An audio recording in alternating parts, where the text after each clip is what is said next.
नमस्कार, बिहार मिथिला न्यूज़ के health capsule में आपका स्वागत है। मैं हूं तलत परवीन। हमारे हेल्थ कैप्सूल में आज हम आपको दिखाएंगे दरभंगा में एक बड़ी घटना घटी थी। सुंदरपुर में एक शौचालय के टैंक साफ करने के क्रम में एक के बाद एक 3 की मौत हो गई और एक गंभीर रूप से घायल हो गया था, जिसका डीएमसीएच से लेकर बड़े बड़े अस्पताल में इलाज हुआ, लेकिन स्थिति बिगड़ती चली गई। उसे पटना भी रेफर किया गया था, लेकिन मरीज गरीब होने की वजह से वापस दरभंगा आया।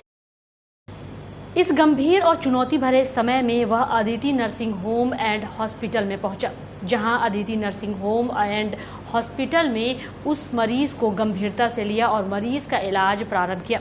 आज 3 दिन के बाद मरीज स्वस्थ है और परिजन काफ़ी बेहतर महसूस कर रहे हैं। परिजनों ने कहा कि गैस से इसका दम घुट रहा था, जिसे बचाने के लिए बड़े बड़े अस्पताल गए, लेकिन Aditi nursing home and hospital में आने के बाद मरीज में काफ़ी सुधार हुआ है।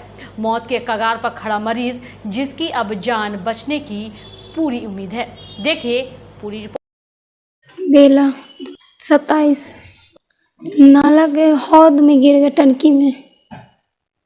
उसके बाद उसको बचाने के लिए बेड़ा बेड़ी सब गए, उसमें गिर गए।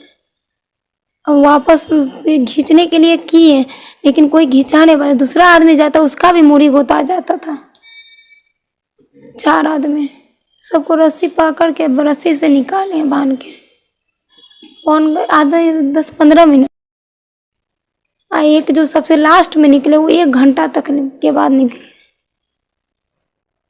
सब डेट कर गए। एक बच्चा है, आदित्य नर्सिंग होम, ठीक है, थोड़ा बहुत छुट्टी हो रहा है। वाइफ, सारा चीज का सुविधा है।